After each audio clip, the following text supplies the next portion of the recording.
First up, though, let's stick with the politics with Henry Hill. He's deputy editor of the Conservative Home website and joins us now. Henry Hill, good morning to you. Good morning. Thanks for joining us. What do you make of the government's cunning latest wheeze, announced, of course, during the Macron summit a little while ago, for this one-in, one-out policy for the small boat migrants? We're told it's just a pilot scheme. It's only 11 months, but it could be expanded. The government isn't giving any official numbers, but we've been told we're looking at around 50 a week coming in and then 50 a week going out. But of course, does that include the family members of those coming in? And what about the other 750 who turn up every week? What do you make of it? I mean, in theory, you can see the merit of it. Obviously, on the face of it, one in, one out doesn't reduce the number of people coming in here at all. It simply means that we're trading people who don't have a right to be here for some people who do. Well, again, do they have a right to be here? This is the government's judgment. In theory, in the government's logic, I mean, you can interrogate that later. But in theory, the government, in principle, it would be people who'd have a right to be here, to people who, under the current system, the government does think have a right to be here. But that means it would disincentivize people from making the Channel crossing, because really, most of them would not be up for making that journey in order to get somebody else the right to live in the UK. Well, no, but hold on a minute. Again, that would work if if it was 800 in, 800 out. Yeah, well, that's what I was going to say. But it's a fraction. The numbers, yeah, that was what I was coming to, which is that the numbers are, the concept, in theory, it's a bit like Rwanda, right? Rwanda would have been a really workable plan if they could have guaranteed that everybody who came here illegally went to Rwanda. Exactly. Because then you would have not been guaranteed a place, you would not have got a place in the United Kingdom, and there would have been no incentive. But if you're dealing with a tiny, tiny fraction of the people coming over here, then the odds are simply too good. Right, like you need to do something to really crush those odds of coming here, so that if someone's making a gamble with their lives about crossing the Channel, they don't think the odds are worth it. Well, exactly, and that's the thing. The amount of risk that people have often taken to get to the Calais beaches, and the risk they take. Although I'm led to believe that actually a lot of people are simply unaware of how risky that journey is. They think it's much shorter than it is and much less dangerous than it really is. I'm amazed actually how many people do survive that journey realistically, given this the busiest shipping lane in the world and these overpacked boats.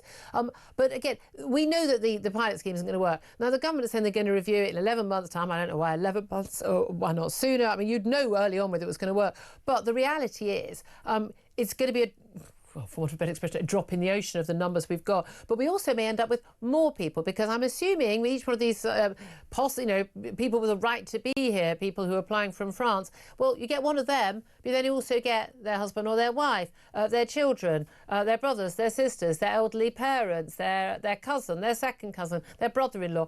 We're going to end up with more people, not fewer. But we're supposed to say, oh no, but these are legitimate people. As far as I can gather, other than the fact they've been security checked, how do you security check someone who's arrived from Afghanistan or Somalia, realistically? But also they say, but they're people who've got a right to be here because they have links with Britain.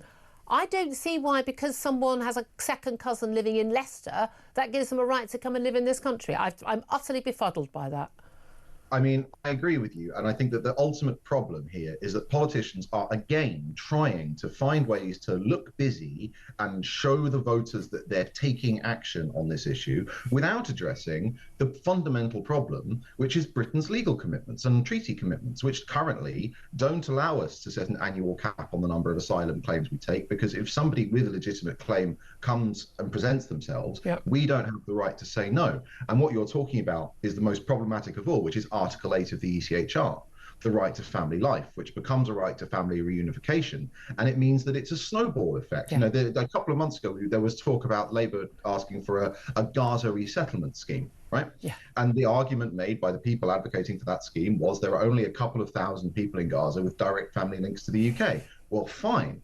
But if they came in, they would suddenly have direct family links to an awful lot of people in Gaza. Yes, but also, there's a small point worth making, and everyone can cry, whatever they want about it, but we are talking about one of the most radicalised populations on the planet. And even when you look at the 300 Palestinian children from Gaza they want to fly in who are very ill and need treatment, their family's going to come here. No one in their right mind thinks any of those families are going to go, yeah, I'll go back to Gaza now rather than staying here and living a life on benefits, or if they're able to work here. But there's nothing because you've got a sick child that means that you're not a part of Hamas or radicalised or not supportive of jihad, rampant anti-Semitism and the destruction of Israel. I mean, I'm sorry, I don't think it's a good idea for us to bring any of these people here.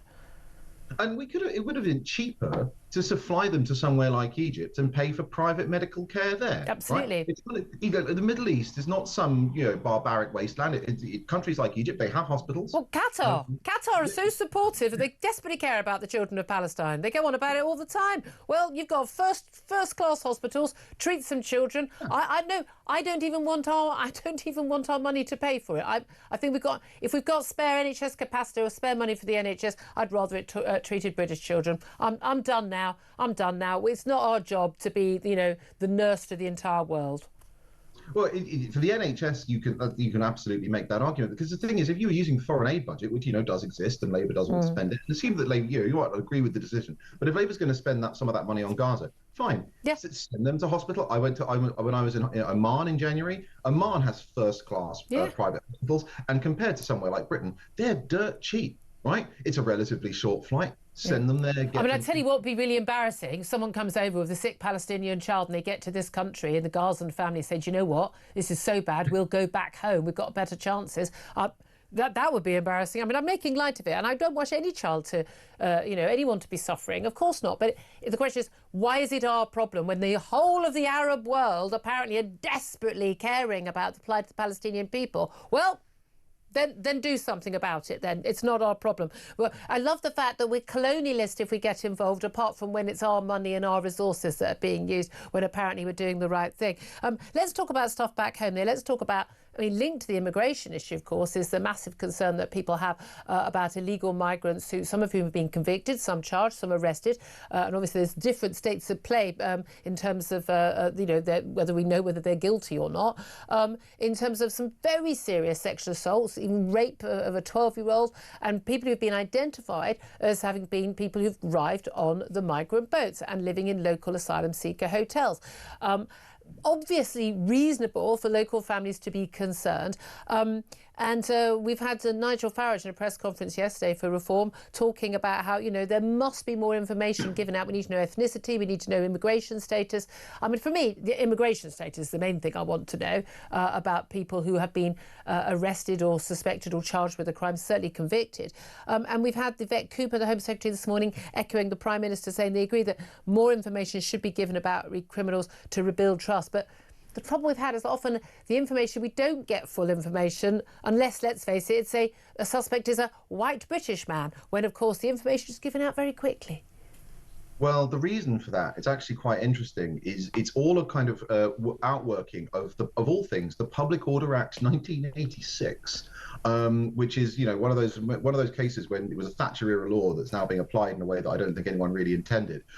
That act is the one that says that the authorities and the police, when they're assessing whether or not something is likely to stir up racial tension, they can think about whether or not a hypothetical person who heard it would be offended or riled up, which means that it allows the police, amazingly, to basically look at something, invent somebody in their head who'd think that was offensive, and then rule that it was offensive. That's why so many newspapers and television stations are so careful about naming an ethnic minority criminal when they do not show the same hesitation to name, as you say, a white criminal.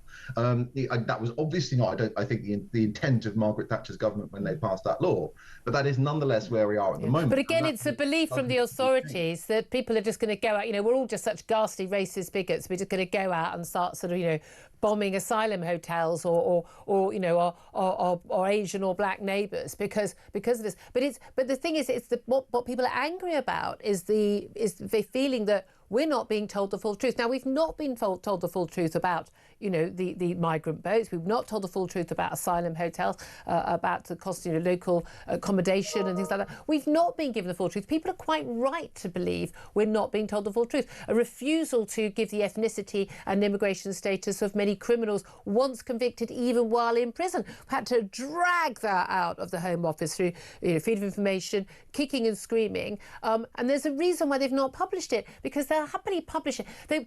You'll find out how many black people go walking in the countryside. You apply to join your local library, or they'll ask you, you know, your sexuality and your ethnicity, for goodness sake. But apparently they haven't got a way of knowing it when someone goes to court or goes to prison.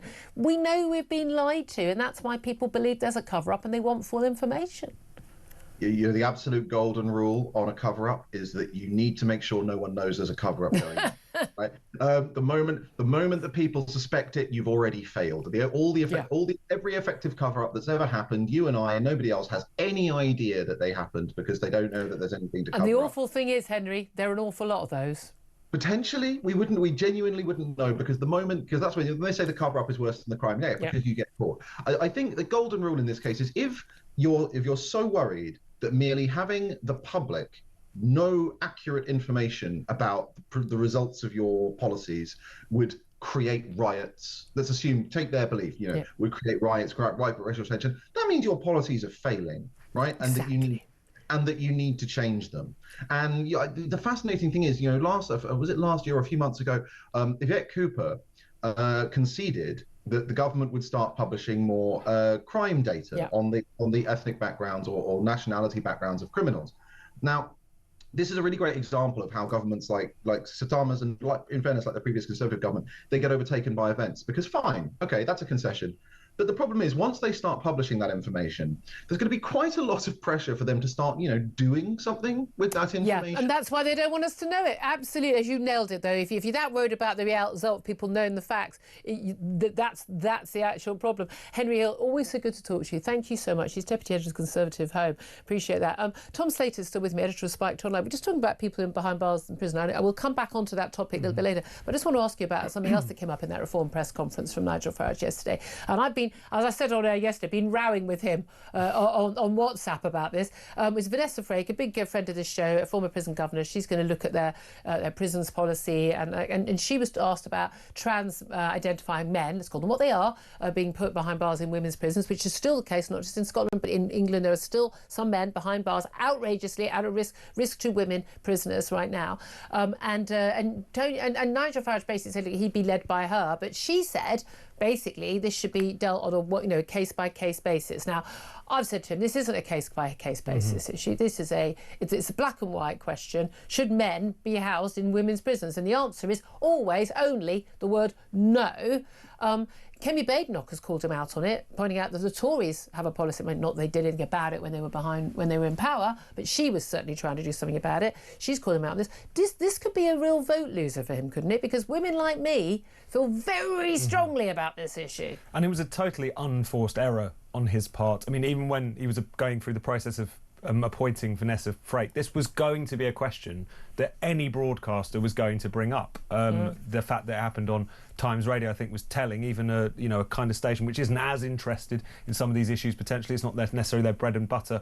We've had the Supreme Court ruling, which has said that women they're not allowed to be, and men's spaces should be separated, and that men can be excluded from women's spaces if it's proportionate to do so. There is clearly a overwhelming public opinion behind excluding men from particularly women's prisons, but women's spaces in general, and to not have worked out what Frake's position was on this, and also to seem quite kind of wrong-footed in the press conference was a bit unusual. Men, love you, Nigel, but a lot of middle-aged men who don't really understand quite how serious an issue this is, and a bit sort of, it's like Andrew Neil being a bit late to the party on this. And actually, you know what, this is a battle that real women are facing on behalf of their fellow women, and those of us who've got teenage daughters feel quite strongly about women's safe spaces. And Reform have said this isn't party policy. No, they said it's not party policy. But at the same time, why did you? It was such an unforced error, which opened things up. Well, you know what, Nigel? It's going to have to be party policy, and it's going to have to be the right one, because that is a serious vote loser for an awful lot of us. You need to get your cards in order on that one.